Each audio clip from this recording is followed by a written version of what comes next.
Assalamualaikum warahmatullahi wabarakatuh. Alhamdulillahilladzi bihamdihi tatimmul barakat wa bifadlihi tatimmus salihat. Assalatu wassalamu ala rasulillahilladzi bisalawatihi tatimmus syafa'at. Fasalawatullahi wa salamuhu tammu alaihi wa ala ahlihi wa alihi wa dhurriyyatihi wa ashabihi wa ummatihi ila yaumil mi'ad. Amma ba'd. Faya ahbaballahi wa ahbaba rasulihi sallallahu alaihi wasallam, usi nafsi wa iyyakum bitaqwallahi faqad fazal muttaqun fala tamutunna illa wa antum muslimun. Faqala ta'ala: Ya ayyuhalladzina amanu taqullaha haqqa tuqatih wa la tamutunna illa wa antum muslimun. Yang kami hormati para asatidzah, para ulama, keluarga besar di pengurus Masjid Raya Pondok Indah, baik di yayasan, di masjid, dan semua yang terlibat dalam kemakmuran masjid ini, semoga senantiasa diberkahi dan diberikan kemuliaan oleh Allah Subhanahu wa taala. Tidak disebutkan sifat pemakmur masjid di dalam Al-Quran kecuali dengan sifat-sifat yang terbatas, karena ayatnya pun dibuka dengan adatul hasri, huruf pembatas. Ditemukan di Quran surah ke-9 At-Taubah di ayat yang ke-18. Innama ya'muru masajidallahi. Jika ada ayat Al-Quran dibuka dengan kata innama, adatul hasri, huruf pembatas, maka hukumnya hanya berlaku atau terbatas pada yang disebutkan di ayat saja, tidak keluar dari situ. Saya beri contoh bandingan dulu. Zakat itu dikeluarkan dan disalurkan hanya untuk 8 golongan. Tidak boleh keluar dari 8 golongan itu. Kenapa tidak boleh di luar 8 golongan itu? Karena ayat pengeluaran zakat dibuka dengan kata innama. Quran surah 9 At-Taubah di ayat ke-60. Innamas sadaqatu. Zakat itu hanya boleh dikeluarkan untuk golongan berikut. Jadi di luar golongan itu tidak menerima zakat. Nanti ada skema lain seperti infak, sedekah umum dan sebagainya. Ayat pemakmur masjid dibuka dengan kata innama, memberikan kesan bahwa tidak setiap orang memiliki satu kecenderungan, satu nikmat, satu keinginan untuk berkontribusi memakmurkan masjid. Di dalam bidang apapun, program atau tahapan apapun, ada yang bertugas mengelola, ada yang bertugas untuk membangun, ada yang bertugas mensupport kegiatan, ada yang bertugas untuk bisa berkontribusi di aspek-aspek lainnya. Nah, semua itu kata Allah adalah kalangan terbatas. Jadi kalau Allah sudah berikan satu spesialisasi tersendiri dan dinilai oleh Allah sebagai golongan yang spesial, maka manfaatkan status itu sebelum nanti bertukar atau selesai tugasnya dan kembali kepada Allah insyaallah dalam kemuliaan. Man amana billahi wal yaumil akhir. Man amana billahi wal yaumil akhir. Orang-orang yang diberi kesempatan memakmurkan masjid itu, kata Allah, harus menyatukan dulu visinya sebelum membuat program. Jadi sebelum membuat program di masjid, satukan dulu visinya. Visinya untuk mendapatkan ridha Allah. Proyeknya akhirat, untuk membawa bekal pulang saat akan dihisab. Jika semua kepentingannya lillah, semua karena Allah, maka apa yang kemudian Allah tunjukkan? Orang-orang itu akan menjadi istimewa di hadapan Allah, lalu mulai membuat program dari kenikmatan salat yang khusyuk, wa aqamas salat, pengelolaan harta yang bisa bermaslahat untuk kepentingan-kepentingan agama dan sosial, wa ataz zakah, wa lam yakhsha illallah, dan semua fokusnya karena Allah. Fa'asa ulaika ayyakunu minal muhtadin, maka orang-orang yang beraktivitas demikian insyaallah akan digolongkan pada golongan orang-orang mendapatkan kemuliaan dan petunjuk dari Allah Subhanahu wa taala. Semoga kita semua termasuk dari bagian ayat yang disebutkan tadi. Bapak Ibu sekalian, tadi banyak disampaikan tentang kemuliaan dan kegiatan waktu subuh. Sampai ada program pejuang subuh. Mudah-mudahan nanti selanjutnya ada pejuang zuhur. Setelah itu pejuang asar. Setelah itu pejuang maghrib. Lalu disempurnakan dengan pejuang isya. Ada apa di waktu subuh? Apa perbandingannya dengan waktu-waktu yang lainnya? Mengapa sebagian nama yang disematkan di dalam ibadah di waktu-waktu itu justru tidak sama dengan nama waktunya, tapi disebutkan dengan nama-nama yang berbeda. Zuhur kenapa dengan zuhur tidak nahar? Asar kenapa disebut asar tidak masa? Subuh kenapa disebut subuh dan ada dua nama dengan fajar?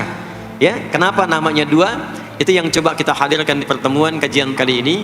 Mudah-mudahan dari pencerahan yang kita dapatkan di kesempatan pagi ini ada bakal terbaik yang kita bawa pulang setelah menunaikan ta'lim ini insyaallah. Tidak cukup dengan amin, kita mulai dulu ya. Bismillahirrahmanirrahim. Kita mulai Quran surah ke-17 Al-Isra di ayat ke-78. Bismillahirrahmanirrahim. Aqimis salata liduluki syamsi ila ghasaqil laili wa qur'anal fajr inna qur'anal fajri kana mashhuda. Aqimis salat, tunaikan oleh kalian salat dengan sempurna, dengan benar. Penting dicatat, setiap ada perintah menunaikan salat dalam Al-Quran yang salatnya dimaknai sebagai ibadah formal, bukan bermakna doa biasa. Jadi ada salat yang bermakna umum yaitu doa. Jadi doa itu disebut dengan salat. Karena itu dalam fiqih as-salatu hiya doa. Salat itu secara bahasa disebut dengan doa. Karena isi dari semua salat itu bacaannya semuanya doa. Tapi kalau ada salat yang dimaksudkan ibadah yang kita tunaikan dimulai dengan takbir, berniat kita, ditutup dengan salam, maka salat yang dimaksudkan ini itu seringkali di Quran kalimatnya dibuka dengan derivasi kata aqama yuqimu. Kalimat salat pertama di Quran Al-Baqarah ayat 3. Alladzina yu'minuna bil ghaibi wa yuqimunas shalah. Al-Baqarah ayat ke-43. Wa aqimus shalah wa atuz zakat. Selalu menggunakan aqama, yuqimu, yuqimuna, aqimi dan seterusnya. Termasuk di Quran surah ke-17 Al-Isra ayat 78. Aqimis salata, menggunakan kata aqim. Apa itu aqim? Aqama, yuqimu, yuqimuna, aqim itu artinya menunaikan dengan sempurna sesuai dengan ketentuan yang diberlakukan, tegak sempurna. Jadi ketika Allah meminta kita menunaikan salat, salat yang diinginkan itu kata Allah bukan salat biasa saja, bukan sekadar bertakbir kemudian ditutup dengan salam. Ada ketentuannya, ada aturan-aturannya. Karena itu ketika Allah meminta kita menunaikan salat, setelah menggunakan kata aqim, aqimu, yuqimuna, kalimat salatnya menggunakan alif lam. Kalau Bapak Ibu cek silakan, rata-rata ada alif lamnya. Ya, tidak berdiri sendiri. Alladzina yu'minuna bil ghaibi wa yuqimunas shalah, ada alif lamnya. Wa aqimus shalah wa atuz zakat. Wasta'inu bis sabri was shalah, ada alif lamnya. Nah, alif lam itu diantara fungsinya dalam bahasa Arab, ada yang berfungsi sebagai ta'rif. Ta'rif itu seperti artikel the dalam bahasa Inggris. Ya, car itu banyak di luar, mobil. There are so many cars outside. Itu banyak sekali kendaraan di luar. Tapi kalau kita katakan the car, ya, yang ini bukan yang lain. As-shalah, kenapa menggunakan alif lam? Memberikan kesan yang diinginkan itu salat yang sesuai aturannya, salat yang sesuai dengan ketentuannya. Karena itu di era Nabi SAW, boleh dicatat nanti hadisnya riwayat Muslim, nomor hadis 397, yang meriwayatkan nanti sahabat Abu Hurairah radhiyallahu taala anhu.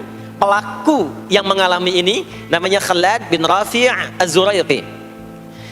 Dikisahkan datang seorang sahabat, ya, Nabi sallallahu alaihi wasallam, kemudian dakhala ila al-Masjid Nabawi, kemudian masuk ke Masjid Nabi, fa shala bi jambin Nabi sallallahu alaihi wasallam. Maka ia salat di samping Nabi sallallahu alaihi wasallam, wan nabiyyu fi nahiyatin ukhra min al-masjid. Sedangkan Nabi di sisi yang lain di masjid itu. Kalau diilustrasikan, dia masuk ke masjid, kemudian Nabi di satu sisi yang lain. Kemudian dia salat. Kemudian ketika dia selesai, falamma sallama yaminan wa shimala, thumma ata an-nabiy sallallahu alaihi wasallam. Ketika dia salam ke kanan dan ke kiri, lalu mendatangi Nabi sallallahu alaihi wasallam. Faqala, dia berkata, "Assalamu alayka ya Rasulullah." Ya, "Assalamu alayka ya Rasulullah." Kata Nabi, "Wa alaikassalam wa rahmatullah. Irji' shalli fa innaka lam tusalli." Kata Nabi, "Wa alaikassalam wa rahmatullah. Kamu salat lagi karena engkau belum salat." Padahal sudah salam. Fa'ada salatahu, kemudian dia mengulang salatnya. Thumma atan nabiyya, dia datang lagi ke Nabi SAW. Dia berkata, "Assalamu alayka ya Rasulullah." Dijawab dengan jawaban yang sama. Kata Nabi, "Wa alaikassalam wa rahmatullah." irji' salli fa innaka lam tusalli. Kamu balik lagi salat karena engkau belum salat. Padahal sudah salam. Maka dia melakukan itu sampai 3 kali, sampai dia berkata, ya Rasulullah ma uhsinu ghairah. Ya Rasulullah, ini yang bisa saya kerjakan. Kalau ada yang kurang, alimni, mohon ajarkan saya bagaimana sholat yang sesuai aturan yang benar itu. Maka diajarkanlah oleh Nabi bahkan sejak wudu. Idza qumta ila shalah. Kembali muncul kalimat tadi, aqama yuqimu. Kata Nabi, jika engkau sholatnya ingin sempurna, fa asbighil wudu, maka mulai dengan wudu yang sempurna. Maka biasanya orang kelihatan dari wudunya. Orang yang baik sholatnya itu mulai kelihatan dari sejak wudunya. Jadi kalau wudunya tidak sempurna, buru-buru, yang dibasuh tidak sempurna, itu pasti akan berdampak kepada sholatnya. Setelah itu, thumma istaqbilil qiblah, lalu menghadap ke arah kiblat, lalu diajarkanlah oleh Nabi tata cara sholat mulai dari takbir sampai dengan selesai salam. Nah, sholat seperti ini, jika benar oleh kita diikuti, jadi fokus baik-baik di sini, benar-benar diikuti oleh kita aturannya dari mulai wudu sampai dengan salam, maka Allah akan berkenan memberikan 5 kemuliaan yang dicurahkan pada seorang hamba saat di dunia. Jadi kalau pahala di akhirat, pahala sholat kita dapatnya di akhirat. Sekali menunaikan sholat dapat 10 poin. Itu ada di Quran surah ke-6 Al-An'am di ayat 160. Man jaa'a bil hasanati falahu asyru amthaliha. Siapa yang mengerjakan perbuatan hasanah, perbuatan baik yang punya nilai pahala, maka diberikan nilainya 10. Di dalam Al-Quran, sholat itu disebut dengan hasanah, perbuatan baik yang punya nilai pahala. Itu ada di Quran surah ke-11 Hud di ayat yang ke-114. Aqimis salata tarafayn nahar wa zulafan minal lail innal hasanati yudhibna sayyiat. Tunaikan sholat di pembuka siang sampai akhirnya, sampai ketemu malam. Jadi dari subuh, zuhur, asar, maghrib sampai ke isya. Semua sholat itu kata Allah disebut dengan hasanat. Innal hasanat. Hasanat jamak dari hasanah. Jadi sholat disebut dengan hasanah. Kalau kita menunaikan sholat di Al-An'am ayat ke-160, maka diberikan poin. Poinnya namanya ajrun. Ya, kita sebut dengan pahala. Pahala itu bahasa Qur'annya ajrun. Di Quran surah At-Tin, lahum ajrun ghairu mamnun. Begitu kita mengerjakan amal soleh, maka diberikan pahalanya. Perbuatan amal soleh jadi disebut dengan hasanah, pahalanya disebut dengan ajrun. 10 itu ngitungnya bukan begini, bukan 1, 2, 3, 4, itu terlalu sedikit. Di hadis Muslim, ukuran 1 ke 2-nya 500 tahun, 2 ke 3-nya 500 tahun, 3 ke 4-nya 500 tahun. Jadi sekali kita menunaikan sholat, 10 nilainya, setiap 10 itu 1 ke 2-nya 500 tahun, 2 ke 3-nya 500 tahun. Kalau ditunaikan di masjid, ya, ditunaikan di masjid, nanti dapat lagi tambahan pahalanya. Baru masuk datang ke masjid dengan niat sholat, bukan yang lain ya. Kan ada orang yang kadang ke masjid niatnya tidak sempurna ibadah, mungkin janjian ketemu teman, ya, akhi, bro, ketemuan yuk, ya. Di mana? Di Pondok Indah aja, sambil sholat duhur. Sambil sholat zuhur, jadi sholatnya sambil, ya, nyambi tuh, ya, substansinya mau ketemu kan, agenda intinya ketemuan, sambil sholat zuhur. Nah, kalau kita niatkan mutlak untuk ibadah, apapun itu, mau sholat, mau baca Quran, mau i'tikaf, itu baru datang, baru menginjakkan masjid, masuk dengan kaki kanan, baru datang, itu sudah dicatatkan 25 kebaikan, belum apa-ngapain. Jarak 1 ke 2-nya tadi 500 tahun, 2 ke 3 500 tahun. Kalau dilakukan sholatnya berjamaah, maka dapat tambahan 27, kalikan 27. Sudah dapat 10, 10 kali 27 berapa tuh? Ya, 270. Setiap satunya kalikan 500 tahun. Maka sholat di masjid itu bukan main-main. Itu kelihatannya nanti 2. Saat sakaratul maut, pahala itu ditampakkan. Jadi pahala itu bukan sekarang. Pahala itu saat kita pulang. Nanti begitu akan meninggal, ditampakkan itu. Ya, pahala yang telah kita kerjakan itu dalam bentuk amal yang diridhoi oleh Allah. Makanya orang-orang yang rajin beramal saleh, ya, hasanahnya banyak, itu hidupnya tenang. Karena dia merasa tenang, jiwanya pun tenang. Ketika pulang pun dia berada dalam ketenangan. Itu yang menjadikan dia kadang senyum. Ada orang yang akan meninggal itu senyum. Ya, sedang baca Quran, ada yang sedang duduk, ada yang sedang ngaji, ada yang sedang sholat. Saking tenangnya, panggilannya pun tenang. Quran surah 89 ayat ke-27 sampai ayat 30. Ya ayyatuhan nafsul mutmainnah, hei jiwa-jiwa yang tenang, irji'i ila rabbiki radiyatan mardiyah, cepat pulang, aku sudah ridha dengan amalmu, engkau pun akan ridha dengan pemberianku. Fadkhuli fi ibadi, masuk golongan hambaku. Ibad itu jama' dari kata abdun. Abdun itu adalah nama bagi hamba yang senantiasa memperbanyak ibadah. Ketika dia ibadah punya hasanat, maka dikonfirmasi saat pulangnya, ditampakkan hasanatnya, ditampakkan hasil pahalanya. Itu yang menjadikan, pernah dengar Sayyidah Asiyah, Siti Asiyah? Siapa beliau? Istrinya Fir'aun kan? Ya, kan ada kisah viral dalam Al-Quran. Ketika beliau akan dieksekusi oleh Fir'aun, la'natullahi alaihi, Fir'aun itu akan mengadab, akan menghukum istrinya sendiri, Sayyidah Asiyah. Ketika akan disiksa dan sudah diikat dalam tiang itu, akan disiksa, maka beliau berdoa, Siti Asiyah itu, dan doanya diviralkan di Al-Quran. Rabbi bennili indaka baitan fil jannah wa najjini min fir'auna wa amali. Ya Allah, aku telah berislam, mempertahankan akidahku saat ini sampai dengan sekarang. Maka mohon ya Allah, berikan kepadaku anugerah di surga, nanti bangunkan satu istana di surga, dan selamatkan aku dari buruknya siksa Fir'aun, sehingga menjadi tanda bagi orang-orang yang akan beriman, bahwa beriman itu menyenangkan. Maka apa yang terjadi? Saat sakaratul maut itu ditampakkanlah oleh Allah istana di surganya, maka dia tersenyum.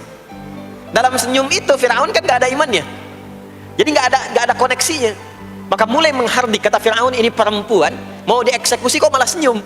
Dia nggak tahu kalau dalam keadaan itu surganya sedang ditampakkan, istananya ditampakkan. Maka meninggallah beliau dalam keadaan sedang menatap istana surganya, ya, dan berhasil wafat dalam husnul khatimah. Dan Fir'aun tidak mencelakai, tidak menghukum, tidak menyiksa beliau itu kecuali dalam keadaan sudah wafat, ya, dia tak terasa lagi. Itulah orang-orang yang saleh, orang-orang yang punya banyak hasanah, ditampakkan sakaratul mautnya, lalu dihisab, nanti baru dikonfirmasi.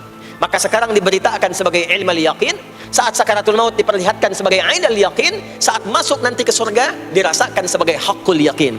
Maka ada ilmal yaqin, ainal yaqin, haqqul yaqin. Itulah yang menjadikan kita sering berdoa supaya semua kegiatan dunianya menjadi hasanah, dan di akhirat dikonfirmasi lagi hasanahnya. Ada di Al-Baqarah surah kedua di ayat ke-201. Wa minhum may yaqulu rabbana atina fid dunya hasanah wa fil akhirati hasanah wa qina adzaban nar. Nah, perbuatan hasanah yang pertama itu salat.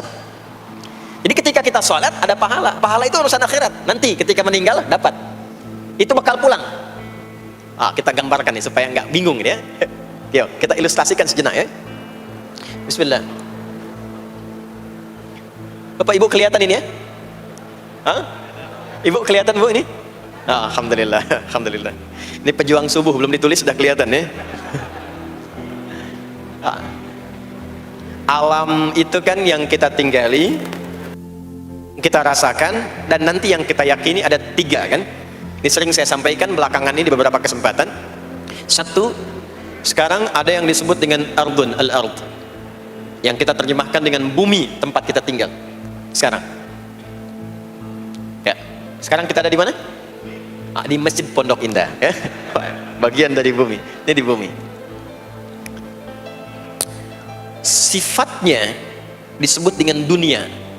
Jadi dunia itu asalnya bukan nama alamnya, tapi lebih kepada sifatnya. Ya, dunia dari kata dana yadnu dunuan wa dunyaan, artinya sesuatu yang cepat, sesuatu yang fana, sesuatu yang rusak, yang hilang. Jadi semua sifat kehidupan kita di tempat ini itu berlangsung cepat. Ya, kayaknya baru kemarin ketemu, sekarang sudah ketemu lagi. Kayaknya baru kemarin kenalan teman SD, sekarang sudah saling punya cucu ya? Dan semua sifatnya rusak. Ini gelas kalau didiamkan besok-besok kotor, rusak. Baju kalau didiamkan gak diapa-apain, rusak ya. Kendaraan kalau didiamkan semewah-mewahnya gak diapa-apain, rusak. Itulah dunia. Kenapa diperkenalkan viral dunianya dibandingkan dengan bumi dan ardunnya? Untuk memberikan kesan yang kuat kepada jiwa kita. Hei, jangan sampai terjebak dengan kehidupan dunia yang sementara yang ditinggalkan. Jangan memperebutkan sesuatu yang rusak. Jangan berselisih pada sesuatu yang hilang. Ya, kan sekarang banyak orang aneh ya, memperebutkan sesuatu yang pada akhirnya yang diperebutkan itu rusak sendiri. Ya, memperebutkan sesuatu, berselisih pada sesuatu yang akan ditinggalkan, kan sama-sama meninggal. Untuk apa memperselisihkan sesuatu yang akan ditinggalkan? Kok bisa berantem, berselisih, saling mencela pada sesuatu yang sama-sama akan ditinggalkan? Itulah kenapa sering dipopulerkan dengan nama dunia. Dunia, ingat ya, kita tinggal di dunia ini. Maksudnya apa? Hei, hidupmu sementara. Hei, terkadang kita lupa bahwa itu akan berlangsung dengan cepat. Saat nanti meninggalkan tempat itu, ada tempat lain yang akan kita kunjungi. Setelah dunia apa? Belum ke akhirat. ada waiting room dulu. Nah, sini ada waiting room. Tempat nunggu sementara sebelum nanti ke alam yang ketiga. Namanya disebut dengan kubur. Afala ya'lamu idza bu'thira ma fil kubur. Surah apa itu? Surah Al-Adiyat, surah ke-100 di ayat yang ke-9. Namanya kubur. Sifatnya disebut dengan barzakh. Ya, alamnya barzakh. Bainahuma barzakhul la yabghiyan. Barzakh itu pemisah. Bukan alam yang sesungguhnya berkehidupan, bukan. Sementara aja pemisah dari alam yang lain. Jadi sekat yang tak nampak sekatnya, tapi memisahkan dua yang berbeda, itu disebut barzakh. Bapak Ibu, kalau kita pernah lihat di lautan, atau orang diving menyelam ke laut, atau kita lihat misalnya suka ada program di YouTube ya tentang lautan itu, kan air yang tembus ke laut itu dari mana-mana, kan dari sungai menyatu. Pernah lihat ada bagian lautan tertentu yang nggak nyambung tuh arusnya antara kanan dengan kirinya. Ikan yang di sini nggak bisa tembus ke sini, begitu ke sini balik lagi, sini balik lagi. Nah itu barzakh namanya. Barzakh pemisahnya, nggak kelihatan tapi memisahkan dua bagian yang tidak menyatu. Bainahuma barzakhul la yabghiyan. Alam ini kenapa disebut barzakh? Karena dia memisahkan antara kehidupan di bumi dengan sifat dunia dengan kehidupan di alam yang ketiga, namanya akhirat. Akhirat. Kalau sudah ada taknya, ada akhir, ada akhirat. Kalau sudah ada taknya di ujung, itu artinya ujung sesuatu yang nggak ada awal lagi setelah itu. Ya, sudah berakhir di situ. Ya. Di kalau di sini meninggal, masuk ke sini. Di sini selesai, ke sini ke akhirat. Tapi kalau di akhirat ini ujungnya nggak ada meninggal lagi. Ya, nggak ada wafat lagi, nggak ada meninggal lagi. Jadi nggak usah update status kalau di sini, statusnya akan abadi. Kalau di sini masih berpindah-pindah. Ya, mau status apapun dunia akan ditinggalkan. Begitu selesai pindah ke sini. Di sini mulai sama. Yang pejabat, yang pengusaha, pebisnis, ya, yang diplomat, yang macam-macam sampai ke sini mulai sama. Almarhum. Nanti bedanya dihisab, begitu sampai sini statusnya akan diraih sesuai dengan amalan yang ada di sini. Nah, mohon izin, mohon maaf, kalau di sini yang semua kita kerjakan, aktivitas kita disebut dengan amal, pekerjaan kita yang melahirkan bekal itu, ya, maka tuntutannya cuma satu, amal saleh. Pastikan semua amal perbuatan yang kita kerjakan soleh. Soleh itu artinya dipandang baik oleh Allah, singkatnya begitu. Kalau makan dengan cara yang soleh, yang Allah senangi. Minum yang soleh. Berpakaian yang soleh. Bekerja yang soleh. Maksudnya kalau Anda cari pekerjaan, cari yang dibenarkan oleh Allah. Jangan bekerja dengan korupsi, jangan bekerja dengan cara menyogok, jangan bekerja dengan mempopulerkan riba misalnya. Kalau makan yang soleh, jangan makan yang haram, jangan makan hasil dari pencurian, itu namanya soleh. Kalau kita kerjakan semua aktivitas kita, pekerjaan semuanya soleh, maka tadi dia akan punya nilai. Nilai itu yang disebut dengan hasanah. Ya. Hasanah ini punya poinnya yang disebut dengan ajrun, yang kita kenal dengan pahala, yang tadi saya terangkan. Nah ini hasanah, ajrun, hasanah ini yang ikut ke alam kubur nanti. Yang ininya tidak amalnya. Contoh, gampangnya begini. Saya tunjukkan. Ini ada minuman. Ya. Minum itu kan aktivitas standar, amal standar untuk menghilangkan haus. Siapapun bisa minum. Mau yang beriman, mau yang belum beriman. Saya sering katakan belum beriman dengan harapan sama-sama beriman sebelum wafat. Ya, itu adabnya. Maka bagaimana cara minum ini supaya menjadi soleh?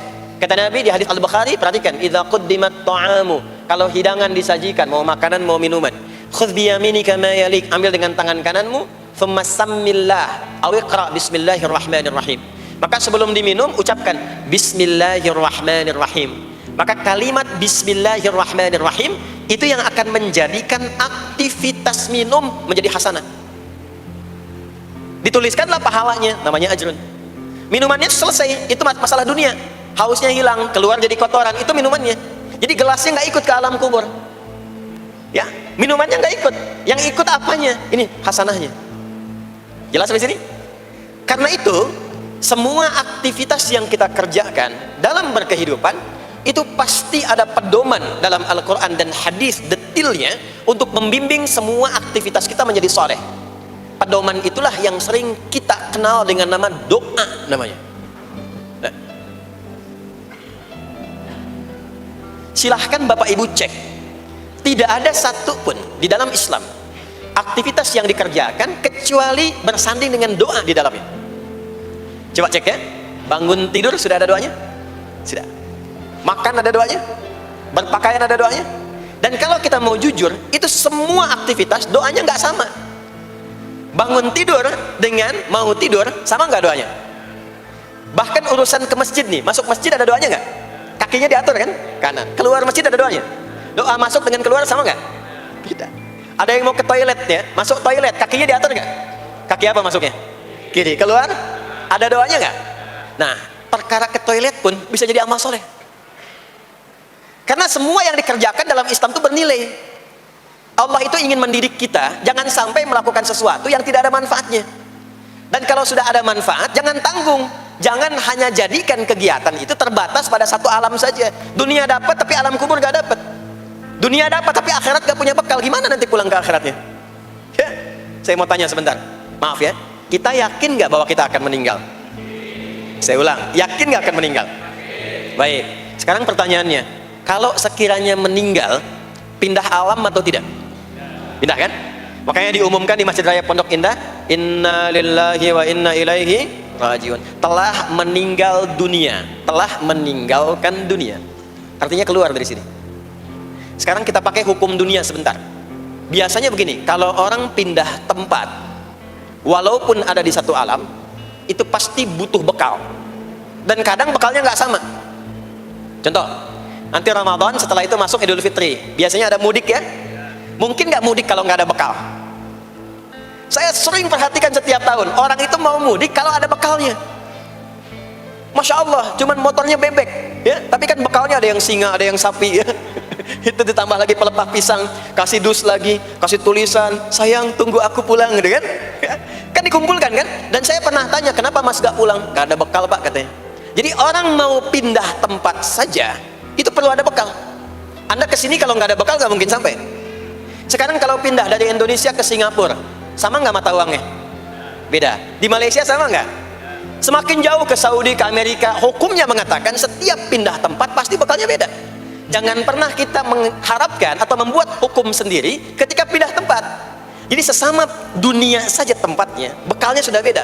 Sekarang Anda menginginkan pindah alam dari dunia ke kuburan, bekalnya pengen sama, mustahil. Makanya sejak kita meninggalkan dunia, semua paket dunia tanggal di atas. Pindah ke bawah, selesai. Nih bajunya ini nggak akan ikut nih, ganti. Ya namanya kafan kan?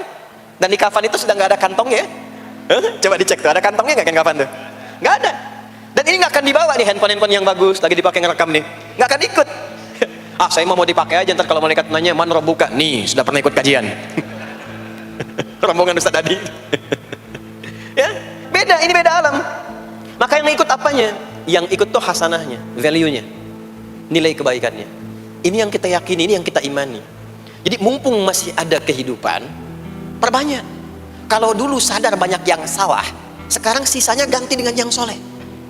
Kalau sudah diperlihatkan, sekarang kan banyak yang viral, di YouTube dilihat, didengar oleh telinga kita, disimak oleh kita, orang meninggal sedang sholat, orang meninggal setelah menjadi pemulung kebaikan, orang meninggal dalam keadaan baca Quran, diperlihatkan di mata kita. Kok bisa buka YouTube yang keluar di beranda itu? Itu kan hidayah. Jadi kalau sudah ditampakkan di depan mata, ya, didengar oleh kita, terlihat langsung, maka yang disadari salah yang dulu ganti dengan yang soleh sekarang. Kalau tidak kita lakukan, maka rugi kita saat pulang. Ini yang dimaksud surah ke-103. Wal asr innal insana lafi khusr illa alladzina amanu wa amilus shalihat, amal saleh. Nah, ini nanti yang dibawa pulang ke sini. Ya, sini. Nah, bagaimana melatih supaya semua kegiatan kita itu jadi soleh? Gimana latihannya? Karena nggak mudah untuk melakukan itu. Belum tentu bangun itu langsung soleh, itu belum tentu. Belum tentu kita makan itu mendapatkan sumber yang benar dengan cara yang benar. Bagaimana melatihnya? Maka Allah berikan kepada kita waktu-waktu khusus untuk berlatih diri tersambung dengan Allah, yang dengan ketersambungan itu akan menjaga kita di semua keadaan, baik berdiri, jalan, duduk, kerja di kantor, tidur, rebahan. Sekarang banyak kaum rebahaners, ya, tiduran, itu dipastikan kalau tersambung dengan Allah, terkoreksi, semuanya soleh. Karena kalau ingat, ya saya duduk ingat Allah. Kalau ingat di pekerjaan ingat Allah, mustahil kita bisa menuliskan sesuatu yang Allah tidak sukai. Tambahin nolnya, ya, bikin paraf, tanda tangan pada proyek yang tidak benar, mustahil, karena ketika sedang tanda tangan ingat Allah. Ya. Nah, dalam bahasa Arab, sesuatu yang tersambung dengan kuat sehingga selalu menempel dan sulit terpisahkan, itu bahasa Arabnya disebut dengan silah, dari wasala yasilu silah. Ibadah yang melatih kita untuk terus tersambung sehingga ingat pada Allah di setiap keadaan, yang dengan ingat itu menjadikan otomatis amal perbuatan kita ingin dipastikan diridhoi dan disukai oleh Allah sehingga berubah menjadi soleh.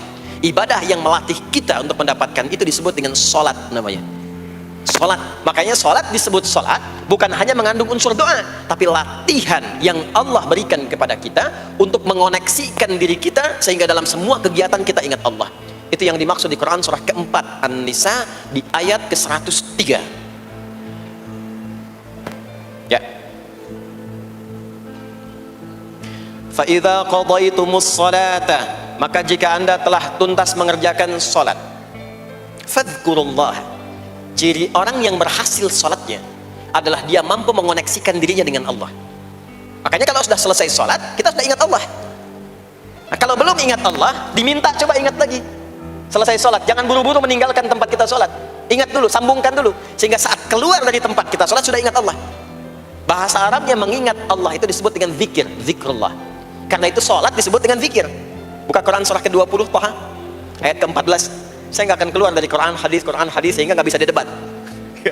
Nggak bisa didebat. Anda nggak bisa debat karena ini bukan pikiran, karena ini Quran dan hadis. Quran surah ke-20 Toha ayat ke-14. Innani anallahu la ilaha illa ana fa'budni wa aqimis salata lidzikri. Salat disebut dengan zikir. Zikir itu artinya ingat. Makanya tadi saya katakan di awal, salat itu melatih kita supaya ingat Allah. Karena itu ketika kita salam, assalamualaikum warahmatullahi wabarakatuh, assalamualaikum warahmatullahi wabarakatuh, belum ingat kita kepada Allah, maka diminta zikir pasca salat. Setelah salat ada zikir kan? Dan zikir pertamanya apa? Hadis Muslim, astaghfirullah, astaghfirullah, astaghfirullah. Itu yang paling singkat. Kalau mau agak panjang, astaghfirullahalazim, alladzi la ilaha illa huwal hayyul qayyum wa atubu ilaihi. Kenapa istighfar? Karena kita memohon ampun kepada Allah kalau dalam salat tadi belum nyambung sama Allah. Karena ada orang yang saat salat bukan ingat Allah, dia masih ingat dunia. Padahal dari sejak awal sholat sudah diminta buang urusan dunia ke belakang. Makanya kita bertakbir, itu ada kitabnya. Asrarus shalah, nadharat fi ma'anis shalah. Ketika Anda mulai bertakbir, takbir begini, Allahu Akbar. Kenapa mengangkat tangan gini salah satunya? Di antara maknanya, buang urusan dunia ke belakang. Pasrahkan dirimu kepada Allah. Kalau sholatnya ingin khusyuk, jangan bawa urusan dunia ke dalam sholat. Buang.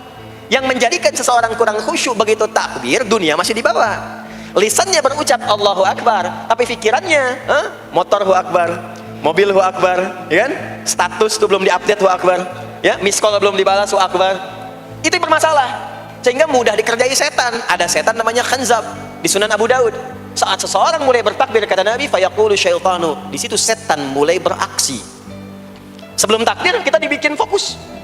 Anda silahkan praktekkan. Kalau mau sholat rasanya fokus, tapi mulai bertakbir Allahu Akbar, setan mulai beraksi, kata Nabi, udhkur kata, ingat ini, ingat itu, hatta la yash'ural musalli kamra'atan yusalli, sampai ada orang sholat yang tidak sadar berapa rakaat sedang menunaikan sholatnya. Subuh berapa rakaat tadi? 2 diucapkan, tapi ketika dipraktekkan ada yang 3 ada yang 1, ya, ada yang begitu, ada tapi di hati saya gitu ya. Nah ini, makanya setelah kita sholat, salam, assalamualaikum, assalamualaikum, itu kita mencoba menyempurnakan dengan apa? Istighfar dulu. Kalau tadi ada yang belum tersambung, setelah itu apa? Kita sambungkan, Allahumma antas salam, subhanallah, alhamdulillah, Allahu Akbar. Makanya dilatih 33 kali. Sekali belum nyambung, 2 kali. 2 kali belum nyambung, 3 kali. 3 kali belum ingat, 4 kali. Masa iya sih sampai 33 kali belum ingat juga? Bapak nama siapa? Joni. Siapa Pak? Joni. Siapa Pak? Joni. Siapa Pak? Apa nggak dengar saya Joni? Itu baru 3 kali. Ini kita 33 kali menyebutkan subhanallah. Masa nggak nyambung juga? Alhamdulillah 33 kali. Masa nggak syukur juga? Dilatih. Kalau sudah terkoneksi, inilah dia. Fadhkurullaha qiyama. Bangun dari sholat, bangkit. Selesai sholat, mau kerja, mau kemanapun, ingat Allah. Jadi nggak ada istilahnya keluar masjid tertukar sendal, tuh nggak ada. Ada di sini yang tertukar sendal? Banyak. Insya Allah tidak ya. Kalau ingat Allah tuh nggak mungkin tertukar. Jadi begitu Anda akan menggunakan yang punya orang lain, sadar tuh, astagfirullah, Allah mengawasi, bukan punya saya walaupun mirip. Ya, walaupun mirip. Ya, pakai yang punya kita, itu akan diarahkan. Tapi kalau nggak ingat ada yang mengawasi, nggak ingat ada yang lihat, nggak ingat akan dihisab. Mana yang tadi? Oh, ini dia, masya Allah, lupa saya. Pakai masya Allah lah gitu. Dia pakai yang paling bagus tuh. Pulang dia, padahal dia ke masjid tuh nggak pakai sendal. Pekerjaan juga begitu, nggak akan sembarangan ngambil yang bukan haknya. Kerjakan proyek yang tidak benar. Demi Allah, kalau di Indonesia ini mestinya benar semua sholatnya, makmur. Wah, para polisi itu tenang tugasnya gitu. Ya. Tentara juga nyaman. Di pekerjaan tuh nggak usah ada CCTV, ya, nggak usah ada e-tilang, nggak usah ada kamera di jalan, gitu kan? Ah, ini karena kenapa? Latihannya nggak maksimal. Ini pentingnya sholat itu. Jadi semua menjadi amal soleh. Semua jadi amal soleh. Begitu ingat Allah, maka berdiri ingat Allah, jalan ingat Allah, duduk ingat Allah, berbaring pun ingat Allah. Kalau sudah ingat Allah, pasti disebut nama Allah. Ini yang dimaksud hadis Nabi.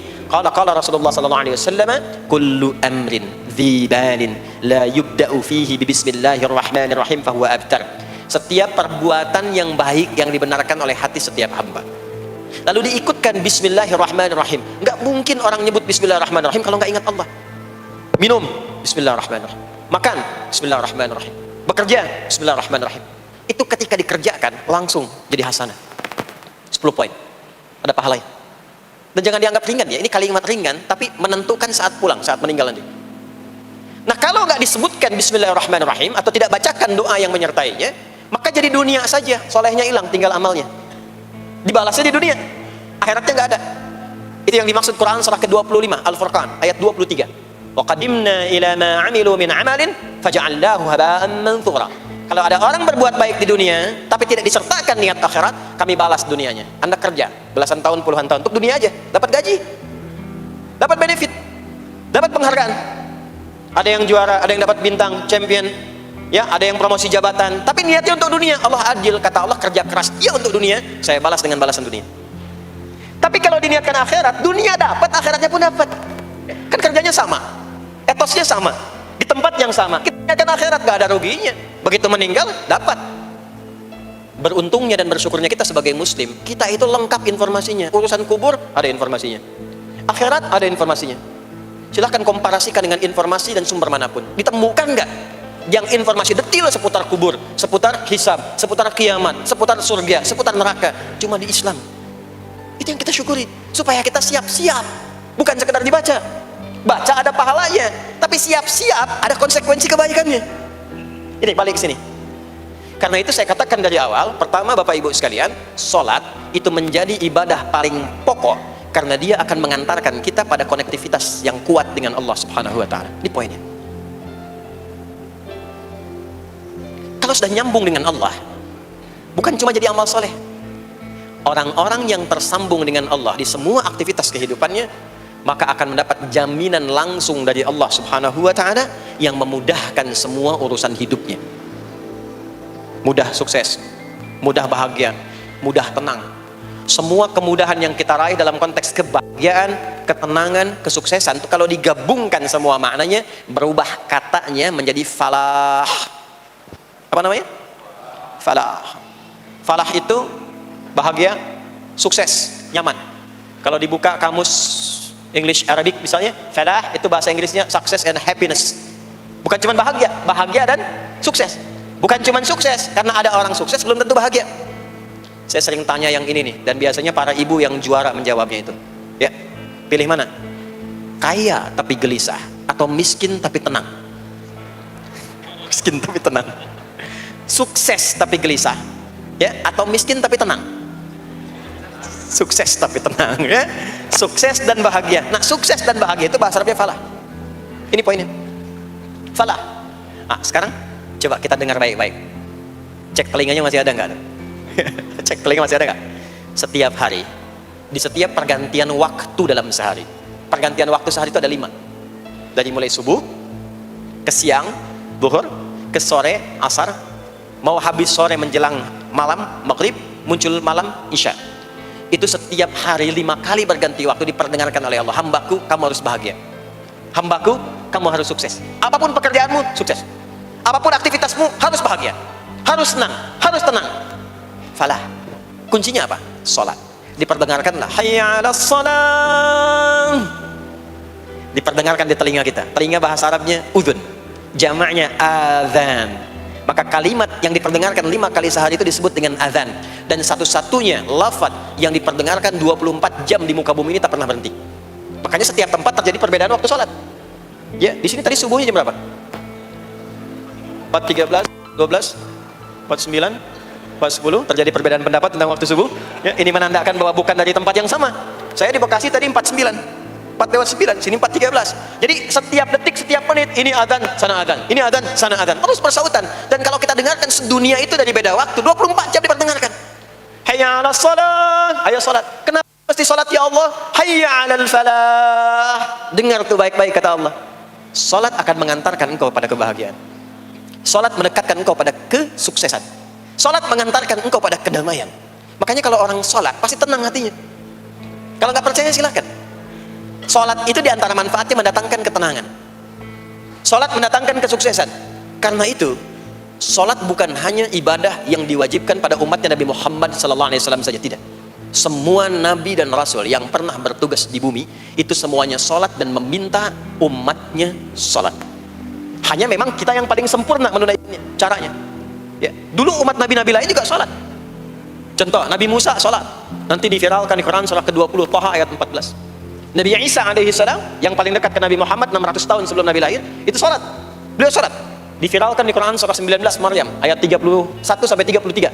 Ya, sampai ke 33-nya wa ja'alani mubarakan aina ma kuntu wa awsani bis shalah. Salat. Siapa lagi? Nabi Zakaria. Nabi Zakaria itu kapan beliau mendapatkan berita gembira akan punya anak? Saat salat.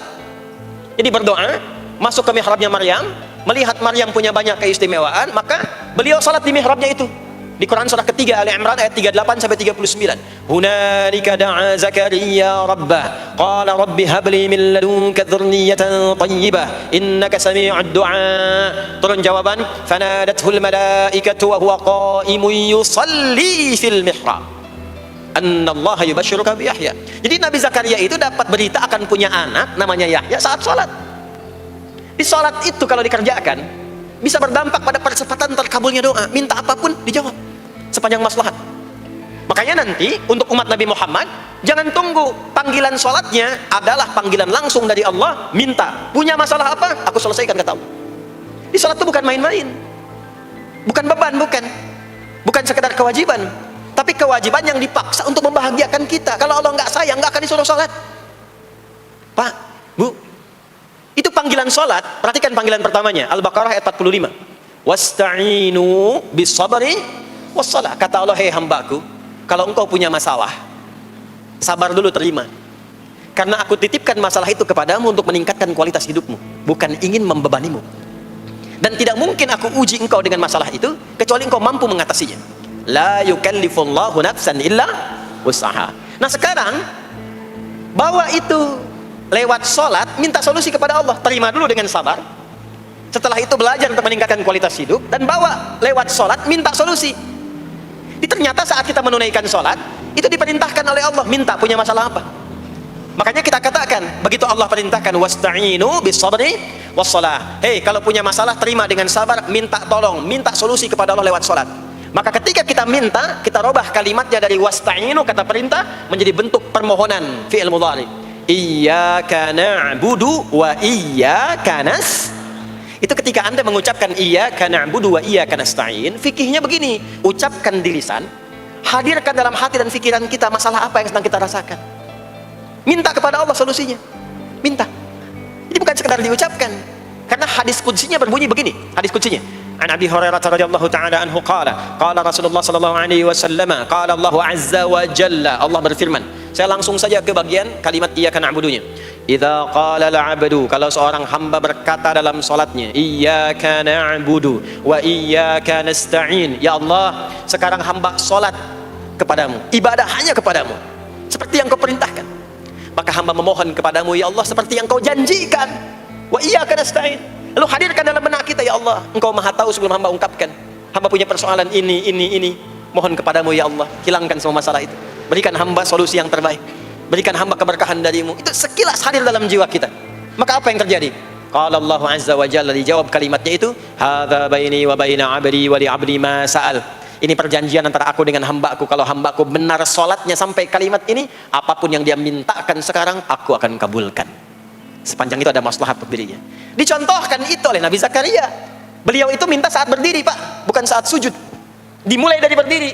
Nanti akumulasinya saat sujud. Itu berdiri aja kalau benar mintanya dikabulkan. Tidak menunggu selesai sholat. Dan ada fikihnya, nggak sembarangan, ada fikihnya nanti.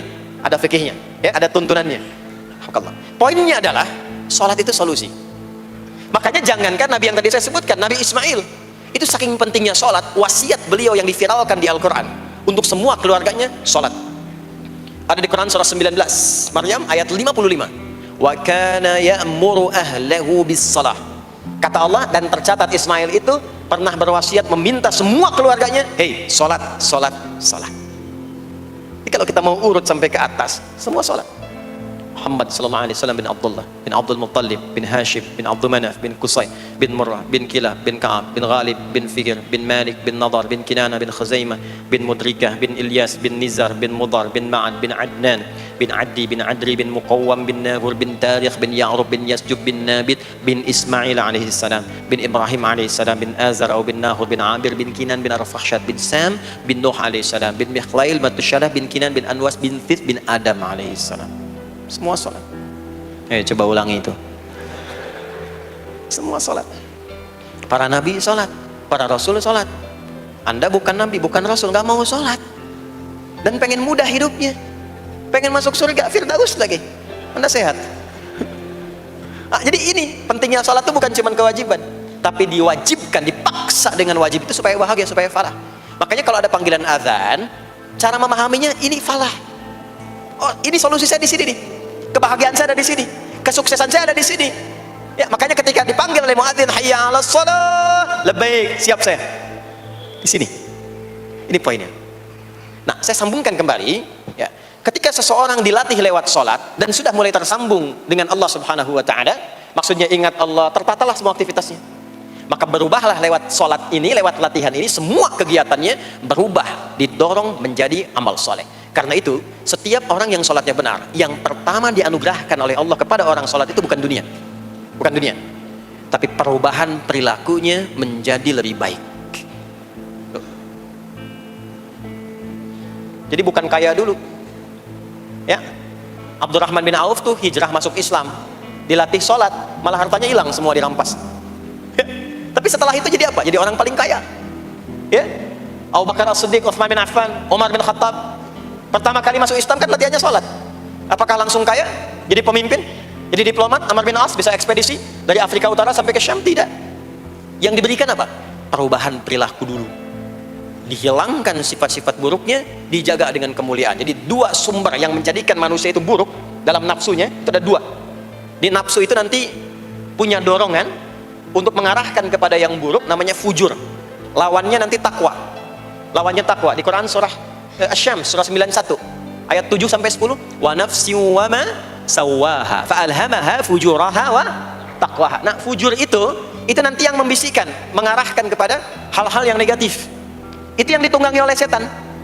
Setan memberikan was-was itu ke nafsu, ke fujurnya.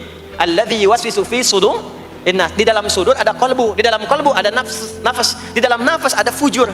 Fujur itu yang digoda. Maka keluarlah kemudian dua hal. Yang pertama ada yang disebut dengan fahsya. Fahsya itu dorongan dari syahwat untuk berbuat yang menyimpang. Pornografi, porno aksi, LGBT, kata-kata jorok, itu fahsya. Nanti temannya adalah mungkar. Mungkar itu keburukan yang diingkari, ditolak oleh hati, sumbernya nafsu perut dan akal. Mencuri itu mungkar. Merampok itu mungkar. Korupsi, membunuh, menipu itu mungkar. Jadi sumber keburukan itu cuma dua. Kalau bukan fahsya, itu mungkar. Orang yang sholatnya benar, maka parameternya itu, ukuran pertama kali dia dapatkan adalah ditutupnya oleh Allah, dijaganya oleh Allah keadaan nafsunya, sehingga dia tidak dikontrol oleh perbuatan fahsya dan mungkarnya. Maka aktiflah sinyal takwanya. Takwa itu lawan nafsu. Makanya nanti kaitan takwa dengan nafsu sama-sama disebutkan. Nafsu 115 kali, takwa yang terkait fungsi nafsu 115 kali. Takwa digembosi, ya, awas, diwaswasi oleh setan disebutkan 88 kali. Takwa disupport oleh malaikat. Malaikat di Quran disebutkan 88 kali. Ini bukan ilmu otak-atik, hitung sendiri aja kalau mau. Itu menarik tuh. Karena sama, kalau Anda mendengar suara adzan kan ada bisikan kan? Cepat, sudah adzan, siap-siap. Itu malaikat tuh. Tapi begitu selesai adzan, la ilaha illallah, tenang, baru adzan, belum komat. Itu setan.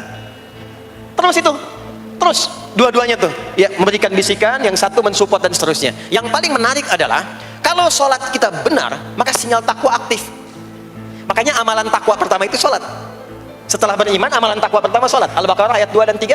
Dzalikal kitabu la raiba fi hudal lil muttaqin. Siapa muttaqin orang takwa di situ? Ayat 3-nya, alladzina yu'minuna bil ghaibi wa yuqimunas sholat.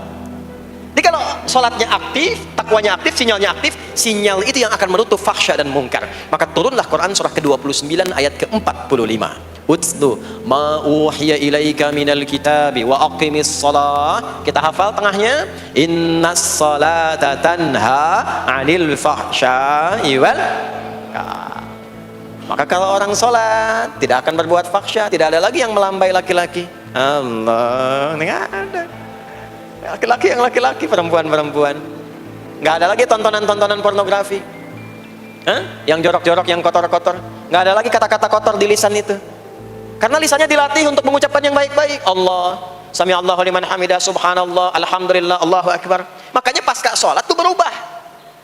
Maaf ya, Allah tidak memberikan kepada Nabi Muhammad SAW tongkatnya Nabi Musa, mukjizatnya Nabi Isa, apalagi Nabi Ibrahim dan selainnya. Tapi Allah turunkan Al-Quran kepada Nabi Muhammad SAW, lalu dipraktekkan Quran itu pertama lewat sholat. Anda tahu apa yang terjadi? Nabi Muhammad itu diutus oleh Allah dalam lingkup masyarakat yang sangat terbelakang dan hatam kriminal. Jadi kriminalnya bukan dikerjakan, hatam. Dan nyaris tidak kenal kebaikan, makanya disebut dengan jahiliyah. Kalau Bapak Ibu tanya di zaman Nabi, ya maaf, ada pezina? Bukan cuma ada, hatam, perfeksionis zinanya. Gitu. Membunuh itu, ya, mabuk, ada orang mabuk kekinian di zaman jahiliyah, pemabuk amatir itu 5 kali sehari mabuknya. Yang amatir. Jadi kalau baru mabuk sekali, 2 kali, itu coba-coba. Amatir itu 5 kali. Pembegal. Ya, sekarang kita dengar berita ada begal ini itu. Jahiliyah itu sekampung begal semua. Kampung Gifar. Tapi Allah menghendaki Rasulullah latih lewat sholat. Apa yang terjadi? Berubah jahiliyah itu, berubah menjadi khairu ummah. Umat terbaik yang paling teladan, yang menginspirasi, yang pernah berkehidupan di bumi. Sampai persaksiannya dari Allah langsung turun Quran surah ketiga Ali Imran ayat 110. Kuntum khaira ummatin ukhrijat linnas. Jadi kalau ada orang dermawan, itu yang paling dermawan. Kalau ada orang sabar, itu yang paling sabar. Kalau ada pasar yang paling ideal, itu yang paling bagus. Berubah itu. Ya. Kenal Abu Dzar Al-Ghifari? Ayo kenal. Enggak. Abu Dzar Al-Ghifari itu nama aslinya Jundub bin Junadah. Di antara pemimpin begal di zamannya. Dari kota Ghifar. Ghifar itu kampung begal asalnya. Ya, alhamdulillah. Masuk Islam. Datang ke Mekah. Bertemu dengan Rasulullah. Begitu masuk Islam, kata Jundub bin Junadah, ya Rasulullah, ausini au kama qala, berikan saya nasihat. Kata Nabi, pulang sekarang. Kata beliau, enggak, saya mau umumkan keislaman saya depan Ka'bah. Kata Nabi, jangan lakukan. Sekarang orang masih belum tahu tentang Islam, nanti marah kamu dipukuli. Kata beliau, ya Rasulullah, saya ini membegal terang-terangan, masa bersyahadat sembunyi-sembunyi? Maka keluar ke depan Ka'bah, dia katakan, ya ma'asyara Quraisyin, hai semua orang Quraisy. Datang orang, usyhidu bi annahu la ilaha illallah wa anna Muhammadar Rasulullah. Aku bersaksi, syahadat la ilaha illallah Muhammadar Rasulullah. Kalian mau apa? Dipukulin sampai pingsan. Sampai ketika akan diteruskan, ada riwayat mengatakan datang Sayyidina Ali bin Abi Thalib, ada yang mengatakan Sayyidina Hamzah, ya, bin Abdul Muttalib radhiyallahu ta'ala anhum jami'an. Datang menyampaikan, jangan teruskan. Kalau ini meninggal, ini wafat, kita akan celaka karena kafilah kita akan lewat desa Ghifar. Kalau lewat Ghifar gak akan berhasil niaga kita, katanya. Ya, karena akan dihabisi semua ini orang Ghifar. Maka dibiarkan pergi, pulang. Tahu apa yang terjadi? Begitu Nabi hijrah ke Madinah, dikagetkan dengan suara kaki yang berdecak kencang, bang bung. Ternyata ada berita gembira, sekampung begal Ghifar itu masuk Islam semuanya, berubah jadi baik. Untuk menginspirasi generasi kemudian, maka dipopulerkanlah oleh beliau kunyahnya dengan nama daerahnya. Sayalah Abu Dzar Al-Ghifari. Al-Ghifari itu maksudnya apa? Dulu saya ini berasal dari Ghifar, kampung saya kampung begal. Cuma karena saya masuk Islam, diajarin sholat, diajarin baik, sekampung baik semua. Ya. Makanya orang-orang Arab setelah itu, bahkan non-Arab, kalau datang memperkenalkan daerahnya. Imam Al-Bukhari, itu nama aslinya bukan Al-Bukhari. Nama aslinya Muhammad. Punya bapak namanya Ismail, punya kakek namanya Ibrahim, kakek buyutnya Al-Bughirah, yang buyutnya Al-Bardizbah. Tinggal di kecamatan Ju'fah, Kabupaten Bukhara, Provinsi Khorasan, sekarang negaranya Uzbekistan. Karena berasal dari Bukhara, datanglah beliau kemudian ke Arab, sekarang ke Jazirah, ke Mekah, ke Madinah, memperkenalkan, saya bukan orang Arab, saya dari Bukhara. Rumusnya tambah alif lam di depannya, ujungnya tutup dengan i. Al-Bukhari, saya dari Bukhara. Diperkenalkan, maksudnya apa? Islam sudah masuk ke tempat saya. Orang-orangnya sudah baik, orang-orangnya sudah khusyuk. Itu memperkenalkan. Orang tua kita, Syekh Yasin dari Padang, maka diperkenalkan Syekh Yasin Al-Padangi. Syekh Ahmad Khatib dari Minangkabau, Syekh Ahmad Khatib Al-Minangkabawi. Syekh Abdul Somad dari Palembang, Syekh Abdul Somad Al-Palembangi. Syekh Nawawi dari Banten, Syekh Nawawi Al-Bentani. Ya, nanti ada Pak Ghafur dari Pondok Indah, ya, Masjid Raya Pondok Indah, datang ke Mekah umrah haji. Ana Ghafur Al-Masjid Raya Al-Pondok Indahi. Gitu. Itulah salat. Salat. Jadi salat itu merubah keadaan kita lebih baik. Itulah sebabnya kenapa 5 waktu. Karena Allah inginkan di setiap waktu kita jadi orang baik. Di setiap waktu kita bahagia. Setiap waktu selesai persoalan. Datang masalah subuh, ya, antara subuh ke zuhur kan ada masalah tuh. Gak mungkin ada orang dari subuh ke zuhur gak punya masalah tuh, gak mungkin. Tuh wajahnya udah kelihatan tuh. Ya, makanya kita datang, ya, menghadap kepada Allah, minta diselesaikan, minta diberikan taufik, sujud kita. Diberikanlah solusi. Zuhur ke asar ada masalah, datang saat asar. Asar ke maghrib punya masalah, datang. Makanya semua ulama dulu seperti itu. Al-Bukhari itu menuliskan kitab sahihnya itu 16 tahun. Setiap satu hadis akan ditulis, salat dulu. Salat dulu. Begitu tenang, nyaman, baru tuliskan. 16 tahun. Itulah salat. Nah, dari sekian waktu yang 5 kali itu, ada waktu yang spesial. Waktu spesial inilah yang ingin saya bahas, yang tadi disampaikan dalam pengantar sambutan. Jadi ini inti yang mau saya katakan. Ini barusan muqaddimah tuh. Barusan muqaddimah. Baik. Kan kita salat berapa kali sehari? Kita hitung. 1, subuh. 2, zuhur. 3, keempat, yang kelima, isya. Berapa jumlah rakaatnya? 17. Baik ya. Itu nomor telepon untuk koneksinya. Koneksi kita dengan Allah nomornya catat ya, 24434. Ya, kalau ditanya berapa nomor koneksi dengan Allah? 24434. Subuh 2, zuhur 4, asar 4, maghrib 3, isya 4. 5 waktu kan? Baik. Di 5 waktu ini kita dijaga, diinginkan menjadi hamba yang baik, bahagia, nggak lekat dengan masalah, tuntas semua. Saking sayangnya Allah sama kita. Kalau nggak sayang nggak disuruh sholat. Itulah sebabnya ketika diperintahkan menunaikan waktu sholat, diberikanlah gambaran waktunya. Tapi yang jadi persoalan kita sekarang yang akan dibahas, di antara sekian waktu itu, ada waktu-waktu yang spesial. Ada waktu-waktu yang spesial. Dari mulai subuh ke isya itu, ada yang dispesialkan oleh Allah karena ada bonus berlipat di dalamnya. Waktu apakah itu? Mari kita bacakan dulu mulai dengan Quran surah kedua ayat 238. Paling kanan sebelah atas di mushaf standar. A'udzubillahi minasyaitonirrajim. Bismillahirrahmanirrahim. Mohon izin saya agak lambatkan sedikit ritmenya karena ini inti yang mau kita bahas. Tadi muqaddimah makanya saya percepat ya. Hafizu 'alas salawati was salatil wusta wa qumu lillahi qanitin. Hafizu. Kalau Bapak Ibu lihat mushaf terjemah, diterjemahkannya dengan jagalah. Jagalah itu ihfadhu, hafidha yahfad. Tapi kalau ada alif setelah hafidhu, itu berarti fi'il madhinya, past tense-nya, akar kata kerjanya hafadha, yuhafidhu. Alifnya mufa'alah, bermakna saling. Jadi mengartikannya begini, hafidhu 'alas salawati. Hei, hendaklah kalian saling menjaga waktu salat. Kalau saling itu sendirian atau banyakan? Banyakan. Jadi kalau bapak di rumah ada 5 orang, bapak, ibu, dan 3 orang anak, maka jangan soleh sendirian, Pak. Ingatkan anaknya, ingatkan istrinya. Istri bangun duluan, ingatkan suaminya. Makanya waktu sholat itu, maaf, jangan cuma disandarkan pada azan yang kita dengar di masjid, harus hafal. Bahkan nanti gini, di Quran surah keempat ayat 103 itu, di ujung ayatnya, itu ada penanda ciri standar orang beriman. Maaf, kita tanya dulu nih, kita beriman tidak hari ini? Halo, beriman?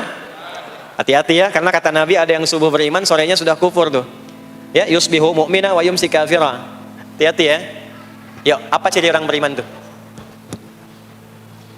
Iman itu konfirmasinya bisa didapatkan satu melalui suara azan. Azan itu sama dengan penanda waktu sholat. Tahu dari mana iman itu bisa dicek dengan suara azan? Quran surah ke-8 Al-Anfal di ayat yang kedua. Innamal mu'minuna alladzina idza dzukirallahu wajilat qulubuhum. Sungguh insan beriman itu ciri standarnya bisa dilihat. Kalau disebutkan nama Allah, ada konfirmasi iman dalam hatinya. Jadi iman itu letaknya di kolbu. Nanti konfirmasinya lewat suara adzan, dipanggil, disebutkan nama Allah. Makanya disebutkan nama Allah 5 kali dalam sehari untuk mengecek iman ada nggak dari subuh sampai isya. Ya, Allahu Akbar, Allahu Akbar. Ada getaran di hati kita, sudah adzan. Nah, itulah iman. Itulah iman. Makanya orang yang punya iman dengan yang belum punya iman akan beda getarannya. Ini hanya dimiliki oleh orang yang punya iman saja. Yang belum punya iman nggak bisa, nggak punya itu. Allahu Akbar, Allahu Akbar. Surah apaan nih? Toanya kencang banget, ya. Tapi kalau orang beriman, Allahu Akbar, Allahu Akbar, ya Allah sudah adzan. Itu konfirmasi itu. Nanti semakin tinggi imannya, bahkan ada yang orang sudah menunggu sebelum tiba waktunya. Tadi subuh jam 4:13 di sini. Ada yang nunggu dari jam 3, padahal belum dipanggil. Ya, masya Allah. Di Bekasi 4:09. Allahu Akbar, Allahu Akbar. Azan, ingat dia. Nah, itu ciri beriman. Cuman imannya standar. Jadi bukan iman yang kuat, standar. Kuat belum, lemah tidak. Allahu Akbar, Allahu Akbar. Jam 4:09, jam 3 sudah bangun. Nunggu itu, iman yang kuat. Masya Allah. Ada yang baru subuh dan nunggu isya. Tunggu. Kuat. Ada yang sudah qomat, sudah la ilaha illallah, belum kepanggil, dipanggil 4:09, dia baru bangun jam 9:04. Tuh. Nah, ini iman lemah. Di bawah. Ciri standar, karena dipanggil ingat, maka ciri standar orang beriman itu tahu waktu sholat. Harus tahu Pak, Bu. Itu standarnya. Itu ada di Quran surah keempat, di akhir ayat 103. Inna salata kanat 'alal mu'minina kitaban mawquta. Kalau pakai terjemah balaghah itu bunyinya begini, sungguh orang beriman itu pasti tahu waktu sholat. Nah, jadi kalau ditanya jam berapa zuhur nanti belum bisa kita jawab dengan sempurna, itu artinya apa? Imannya belum naik itu ke level standar, belum menguat. Ya, ini poinnya. Nah, nanti kapan waktu sholat itu tiba? Kalau ada yang belum ingat, jangan dibiarkan tidak ingat. Makanya kata Al-Quran, saling menjaga ya waktu sholat itu. Jangan sampai di keluargamu, ada temanmu, kolegamu, bahkan tetanggamu itu nggak tahu waktu sholat. Bahkan nggak sholat, itu bahaya. Kalau memang sayang sama anak, ingatkan. Sayang istri dengan suami, ingatkan. Tanda istri beriman yang cinta dengan suaminya, tanda pertamanya ketika mengingatkan suaminya pada semua hal yang disukai oleh Allah. Begitu sebaliknya. Maka kata Al-Quran, hafidhu, saling menjaga waktu sholat. Disebutkan di situ anas sholawat, bentuknya begini. Tulisannya alif, lam, wawu, alif, ta maftuhah begini. Anas, begini tulisannya. Karena nanti ada yang begini, ada yang begini. As-sholat, ada yang begini. Biar saja, enggak usah. Ada yang begini, tak marbutah. Seperti Al-Baqarah ayat 3, alladzina yu'minuna bil ghaibi wa yuqimuna as-shalah. Begini tulisannya. Ada yang begini, as-salat pakai alif, tak, begini. Tapi di Al-Baqarah ayat 238 tulisannya begini, alas salawati, taknya terbuka. Secara singkat begini, secara singkat. Kalau tulisannya begini, maka yang dimaksud salat fardu. Yang dimaksud salat apa? Salat fardu. Salat fardu itu ada berapa? 5 waktu. Maka kata Allah, hei, saling jaga ya. Waktu sholat yang fardu itu yang 5 waktu. Di antara yang 5 itu ada yang spesial. Wassalatil wusta, waktu yang pertengahan, tengah-tengah di antara 5 waktu itu. Yuk kita tuliskan dulu sebentar. Sholat ada sholat apa saja? subuh, kemudian zuhur, kemudian asar, kemudian oh nggak cukup, ambil ke sini, maghrib, kemudian isya. Oh, subuh, zuhur, asar, pindah sini, maghrib, isya. Lihat rumusnya. Jadi yang sholat pertengahan yang mana? Jangan lihat tulisannya itu, ya, karena subuh di tengah-tengah disebutnya subuh ya. Sholat pertengahan yang mana? Asar apa subuh? Subuh apa asar? Apa dalilnya? Kita pakai dalil. Nah, sholat pertengahan itu disebutkan oleh Nabi itu ada dua. Ada subuh dan asar. Qala Rasulullah sallallahu alaihi wasallam yata'aqabuna fiikum malaikatul laili wa malaikatun nahari fi salatil asri wa fi salatil fajri. Berebut semua malaikat yang bertugas di siang dan malam, berebut membersamai kita. Kalau berebut itu artinya kalau ada yang berdoa diaminkan, kalau ada yang mohon ampun diistighfarkan oleh malaikat. Jadi malaikatnya minta kepada Allah, ya Allah ampuni si fulan, ya Allah ampuni si fulan, ya Allah si fulan, dan seterusnya sampai selesai. Itu khusus di salat asar dan salat subuh. Sampai kemudian thumma yas'aduna ila sama, kemudian mereka para malaikat itu kembali bertugas masing-masing, lalu Allah mengonfirmasi kepada mereka untuk menunjukkan kebenaran tugas malaikat yang tidak bermaksiat. Allah Maha tahu tentang hambanya, Maha tahu. Tapi Allah ingin menunjukkan kepada kita apa yang benar dari lisan malaikat itu yang nggak pernah berdusta. Ya, maka Allah bertanya kepada malaikat, bagaimana keadaan hambaku ketika engkau tinggalkan? Maka disampaikan oleh malaikat itu, ya Allah, aku meninggalkan hambamu si fulan, dia sedang menunaikan ibadah, dia sedang sholat kepadamu, dan khusyuk berdoa, dan seterusnya. Maka apa jawabannya? Saksikanlah, ketika malaikat menyampaikan sedang ibadah, maka turun bonus dari Allah untuk mengampuni dosa si hamba itu. Itulah manfaatnya waktu pertengahan. Waktunya disebutkan di hadis ini asar dan subuh. Antara asar dan subuh itu masih ada yang unggul, ada yang istimewa lagi. Apa yang istimewa? Antara asar dan subuh yang istimewa terletak di subuhnya. Jadi dari 5 waktu ini, yang pertengahan asar dan subuh, karena amal di bawah ditunjukkan untuk mendapatkan penilaian langsung dari Allah seketika dan memberikan jawaban dari apa yang kita inginkan, asar dan subuh. Tapi dibandingkan asar dengan subuh, bila keduanya dibandingkan, dua-duanya mulia. Maka subuh punya kemuliaan yang tidak dimiliki oleh asar. Ya, makanya nanti asar bisa bertemu dengan zuhur, masih ada jama, masih ada qasar. Maghrib ketemu isya, masih ada jama, ada qasar. Ya, tapi subuh nggak bisa di jama, nggak bisa di qasar. Ya, makanya subuh letaknya jauh, ke isya jauh, ke zuhur jauh. Ya, saya mau jamaah, ya jama antara isya dengan subuh biar nanti bangunnya sekalian gitu, nggak bisa. Ya, maghrib masih bisa di jama dengan isya, isya di qasar, dari 4 jadi 2. Maghrib nggak bisa di qasar karena 3 nggak mungkin jadi 1,5. Ya, zuhur udah 2, masa mau dikurangin lagi? Subuh udah 2, nggak mungkin dikurangi lagi. Maka dari itu subuh menyendiri-sendiri. Nah, ada apa kemuliaan di subuh itu? Maka turunlah Quran surah ke-17 ayat 78 yang tadi saya bacakan di awal. Aqimis salata liduluki syamsi ila ghasaqil lail. Sampai sini zuhur sampai isya. Duluki syamsi, tergelincir matahari, itu zuhur. Sampai ghasaqil lail, tiba malam, itu isya. Lalu ditutup ujungnya wa qur'anal fajr. Khusus untuk subuh itu ditambahkan selain sholat ada bahasa Quran di Quran sendiri. Khusus untuk subuh redaksinya ditambahkan dengan Quran. Apa itu Quran? Halo, apa itu Quran? Kalau tidak tahu cepat katakan wallahu a'lam. Apa itu Quran? Wallahu a'lam. Ada Quran, ada Al-Quran. Ada Quran, ada Al-Quran. Kalau yang disebut Al-Quran itu mutlak firman Allah. Dari mulai Al-Fatihah sampai An-Nas.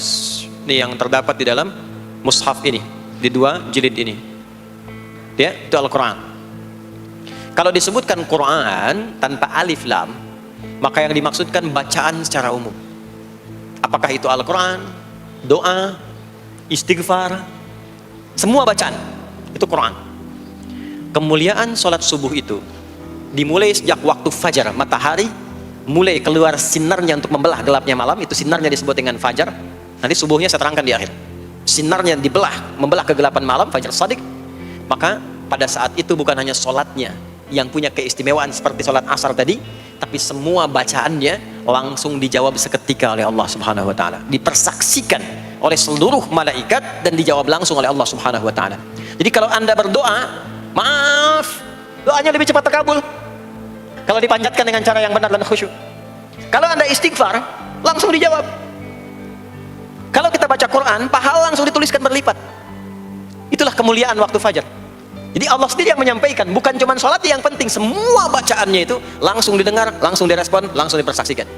Karena itu ada anjuran bahkan dari Al-Quran, dan ini dikerjakan oleh semua sahabat. Saking pentingnya sholat subuh itu, waktu fajar itu, bahkan mereka bangun dan menunggu sebelum tiba fajar. Maka disitulah muncul kemudian tahajud. Maka muncullah kemudian istighfar sebelum waktu subuh. Ya, ada amalan. Ini saya mau kasih rahasia ya. Tapi tolong jaga, ini antara kita saja di sini. Ya, rahasia. Ada waktu sebelum subuh. Cuman 15 sampai 20 menit kurang lebih. Ingat ya, kalau dikonversi sekitar 15 sampai 20 menit waktunya. Namanya waktu sahar. Sahar, jamaknya ashar. Jamak itu karena setiap hari oleh Allah dikasih itu. Sahar, jamaknya ashar. Rahasianya di mana? Bapak Ibu, ini waktu yang paling cepat untuk terkabulnya doa. Anda mau minta apa saja, hadisnya qudsi. Ibadi, kata Allah, hambaku, siapapun yang bermohon sekarang aku kabulkan, yang minta aku berikan. Wa man istaghfara li ghafartu lah. Siapa yang minta ampunan, istighfar, aku ampuni dia sekarang juga. Baik. Bapak Ibu begini, saya tanya nih, kalau ditawarkan minta apa saja diberi, ya, terus minta ampun juga diampuni, pilih mana? Minta apa saja diberi, mau minta apa saja, atau mau minta ampunan istighfar, pilih mana? Jujur aja, kalau ada proyek nilainya 100 miliar, ya, ada utang 1 miliar belum ditutup, terus belum minta apa saja diberikan, pilih mana? Minta 100 miliar, potensi dikabulkan, atau minta diampuni dosa, pilih mana? Pilih salah satu, nggak usah dua-duanya. Oh, ada tawaran dikasih 100 miliar atau diampuni dosa, pilih mana? Ampuni dosa. Pelan banget ya. Kata ibu kalau bisa dua-duanya gitu. Coba, kalau ada rumus begini, Anda disuruh memilih apakah dunia dan seisinya atau memilih ampunan Allah, maka pilih ampunan Allah. Karena nanti ada rahasia yang kedua. Banyak rahasia ini. Ada rahasia istighfar. Istighfar itu kalau sudah menyatu dengan jiwa kita, sudah terbiasa maksudnya. Biasa istighfar, dan jadi karakter. Jadi kebiasaan. Bukan hanya pasca sholat, di mobil istighfar, di kantor masuk istighfar, sudah kebawa, udah refleks itu. Faidah keutamaan untuk orang yang rajin istighfar itu ada dua. Satu, diampuni dosanya oleh Allah, yang cirinya nanti akan dijaga dari maksiat. Ya, bukan maksum, karena maksum itu untuk para nabi. Untuk para nabi dan rasul. Manusia nggak ada yang maksum selain nabi dan rasul. Maksudnya apa? Diberikan petunjuk oleh Allah untuk menjaga diri, sehingga ketika dosanya diampuni, dia nggak berbuat dosa itu lagi. Mata biasa melihat yang tidak baik, tobat, diampuni dosa mata itu, cirinya adalah mata nggak senang lihat yang nggak baik lagi. Itu dosa mata diampuni, ciri tobat diterima. Maka istighfar itu menggugurkan dosa-dosa dan menjaga kita dari perbuatan salah. Yang kedua, orang yang sudah terbiasa beristighfar, itu doa cepat dikabulkan, bahkan sebelum ia memintanya dan memohonkannya. Di sebelum melafazkannya, itu bisa terjadi Allah sudah mengabulkannya. Itulah kemuliaan istighfar. Nah, orang-orang yang istighfar menunggu waktu datangnya fajar, itu mendapatkan kemuliaan langsung dari Allah, sampai dikatakan di Al-Quran, disebutkan sebagai orang-orang yang akan menghuni taman surga yang sekarang sedang beraktivitas di dunia. Itu ada di Quran surah ke-51 ayat 15 sampai 18. Yang istighfarnya di ayat 18. Ya, jaminan surganya ayat 15, 16, 17-nya tentang tahajud. Innal muttaqina fi jannatin wa 'uyun akhidhina ma atahum rabbuhum innahum kanu qabla dhalika muhsinin. 17-nya kanu qalilan minal laili ma yahja'un, bahkan nunggu waktu sahar, nunggu subuh, tahajud dulu. Kemudian 18-nya wabil ashari hum yastaghfirun. Istighfar. Sampailah tiba dia waktu fajar subuh. Ya. Itu selesai dia istighfar, dapat kesempatan subuh, sholat dulu 2 rakaat. Itu saking tingginya waktu itu, nilainya kata Nabi melebihi dunia dan seisinya. Masya Allah. Makanya muncul kemudian sabda Nabi, raka'atul fajri khairum minad dunya wa ma fiha. 2 rakaat subuh, ini daripada dunia dan seisinya. Itu asalnya di sini. Nah, jadi memang subuh itu mesti diperjuangkan. Dan subuh itu generatornya, kalau subuh sudah bisa konsisten, yang lainnya ikut. Subuh tuh kalau sudah konsisten, subuh ke masjid jamaah subuh, jamaah bangun tahajud, istiqamah, istighfar. Itu kalau subuhnya sudah bagus, yang lainnya ikut. Ya, makanya ada kaum yang sekarang sangat khawatir jumlah orang Islam kalau sholat subuh itu seperti sholat Jumat, sangat takut itu. Ya, ada ini viral kisahnya, viral. Saya nggak ceritakan pun Anda bisa dengar. Ya, jadi ada golongan orang Yahudi yang selalu mengamati jamaah sholat subuh umat Islam, dan dia melihat. Ya, ketika mulai ramai, dia mulai katakan, kenapa Anda selalu mengamati itu? Ya, sebab kami lihat kalau jumlah jamaah subuhnya sudah seperti sholat Jumat, itulah kemakmuran, kebangkitan, dan kebaikan umat Islam akan tumbuh kembali. Jadi akan berpengaruh kepada yang lainnya. Itulah mudah-mudahan kegiatan perjuangan subuh, ya, ada pejuang subuh baik di Masjid Raya Pondok Indah, di masjid-masjid yang lainnya, memberikan keberkahan kepada kita, dan puncaknya adalah perubahan pada perilaku. Jadi kalau cuma berjuang datang subuh tapi tidak merubah perilaku, ada yang salah dengan itu semua. Ada yang tidak tepat, ada yang belum sempurna.